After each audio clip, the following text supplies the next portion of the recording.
It was a jaw-dropping reveal. Tension filled the air as no one saw it coming. Thursday, the 18th of May, 2023, was about to be the end of successful politics for some people. It happened in a hearing chaired by Republican Congressman Jim Jordan, where the federal government was said to be weaponized. Everyone knew the hearing was going to be an interesting one, but what we didn't know was that we were in for the shock of our lives. Let's see how it all started. Prior to commencing, please ensure to click the like and subscribe buttons to stay up to date with the newest content. On Thursday, the 18th of May, 2023, a hearing was conducted by the House Select Subcommittee to check the alleged weaponization of the federal government. This subcommittee was put together by Republicans in response to the raid of Mar-a-Lago the previous year, and has since then focused a great deal on the investigation of conspiracy theories about social media companies' cooperation with law enforcement, as well as the corruption and political bias in the FBI. The hearing included 2 former FBI employees, and they had just one goal: to play whistleblowers and tell on how conservatives are being treated unfairly by the federal government. They started by accusing the FBI of whisking them out of service because of their conservative political beliefs. But they ended up saying a little too much, pointing accusing fingers on their own selves. They admitted to have received some money from a prominent ex-aide to former President Donald Trump, Kash Patel. Before then, the House Democrats had argued that the witnesses were not legitimate whistleblowers, even though they claimed to have grievances with the FBI. The battle raged between the Democrats and Republicans as the Republicans held on to the idea that it was up to the witnesses themselves and the law to decide whether they were whistleblowers or not. But Democratic Congresswoman Debbie Wasserman Schultz shut them down, saying that the law had not found the witnesses to be whistleblowers and that their lawyers were wrong by asserting that they were. These 2 witnesses were former FBI Special Agents Stephen Friend and suspended Special Agent Garrett O'Boyle. Mr. Friend told those at the hearing that he was being punished unjustly for his protected whistleblower disclosures concerning how the FBI was tracking and classifying cases arising out of the January 6th attack. He went on to say that the SWAT team sent by the FBI used too much force when they arrested a cooperative January 6th defendant who was a known member of the 3%ers extremist group. Mr. O'Boyle, whose clearance was suspended in September of last year and is currently undergoing a review to determine whether it will be revoked, also claimed to have made whistleblower disclosures which entitle him to protection. But after the hearing, he can only hope his review doesn't go south. Because while they both claim to have come forward because of a sincere desire to inform lawmakers about the misdeeds of the federal law enforcement, their own integrity seemed highly questionable, particularly when they had to answer New York Representative Daniel Goldman. Goldman's choice of questions were not surprising because, well, he is a former federal prosecutor and served as counsel to the House Intelligence Committee during Mr. Trump's first impeachment. He is the one that asked the question that has caused so much stir. Without mincing words, he asked the 2 witnesses about allegations that they'd received cash payments from Mr. Patel. Now, let's give a little background to it. Patel is a former prosecutor and GOP House staffer who served in multiple capacities in the Trump administration. Even though Trump's term is over, Mr. Patel has remained loyal to the former president to the point of being trapped in the ongoing DOJ probe into Mr. Trump's alleged unlawful retention of national defense information and his alleged efforts to obstruct that investigation. This is why it made sense for Goldman to ask such a question. Turning to O'Boyle, who he began his 5-minute question period with, Goldman asked if he knew Mr. Patel and whether he received money from him or any member of the Trump's administration. Without hesitation, O'Boyle responded in the affirmative. Then it was Friend's turn to respond. Goldman again asked if Friend had ever received money from Mr. Patel. Also without hesitating, Friend said yes, clarifying further by saying that Patel simply gave him a donation the previous year.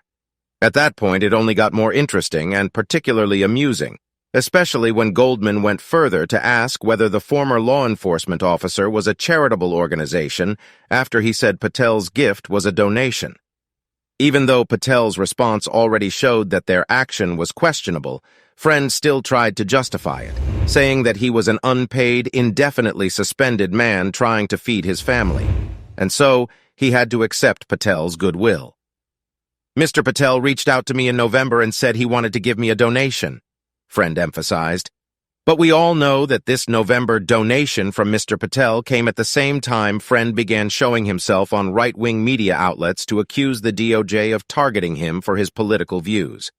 Yet, Chairman Jordan came up and brushed off the financial connection between them and Trump allies, saying that the men have families to provide for. It was a messy situation for all the parties involved, including the FBI, who decided to clear itself. In a statement in response to the subcommittee hearing, the FBI mentioned that it does not retaliate against protected whistleblowers. The FBI's mission is to uphold the Constitution and protect the American people. The FBI has not and will not retaliate against individuals who make protected whistleblower disclosures, the agency said. Fortunately, the hearing came just one day after the FBI sent a letter to the House Judiciary Committee, explaining the reasons why it revoked the security clearances from 3 agents, including 2 of those who testified at the subcommittee hearing on the fateful Thursday.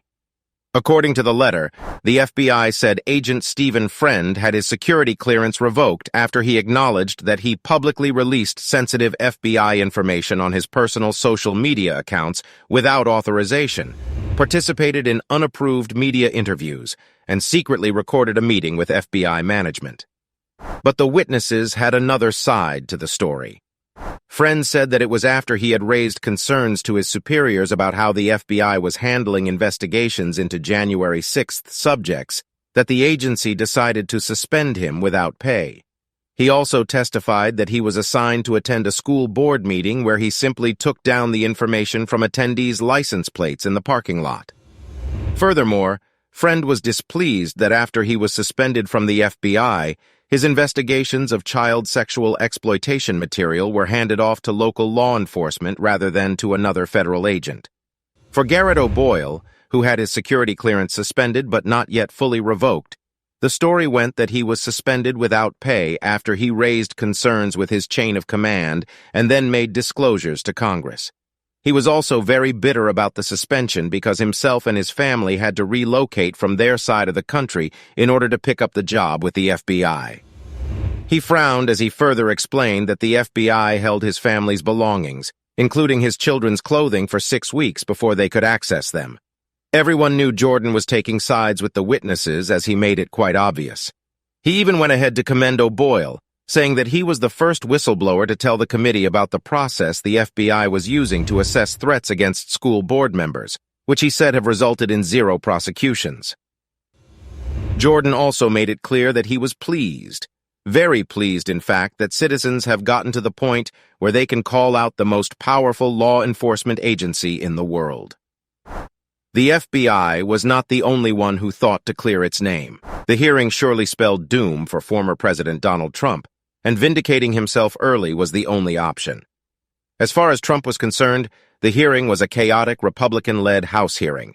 It was particularly devastating for him because he is already the subject of dual federal criminal investigations, which were already enough to stand as an obstacle to his political ambitions, especially as he seeks to regain the presidency in 2024.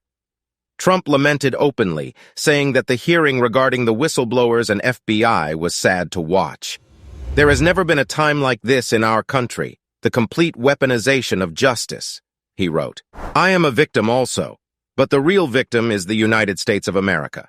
Congress must use its purse strings to straighten it out before it is too late. He concluded, surely the case will not come to an end until further investigations are made. Trump does have a lot of answering to do. And the FBI? Well, we'll see. To follow through with the case, do subscribe to this channel. Also, please like this video. Until next time, see you in the comments.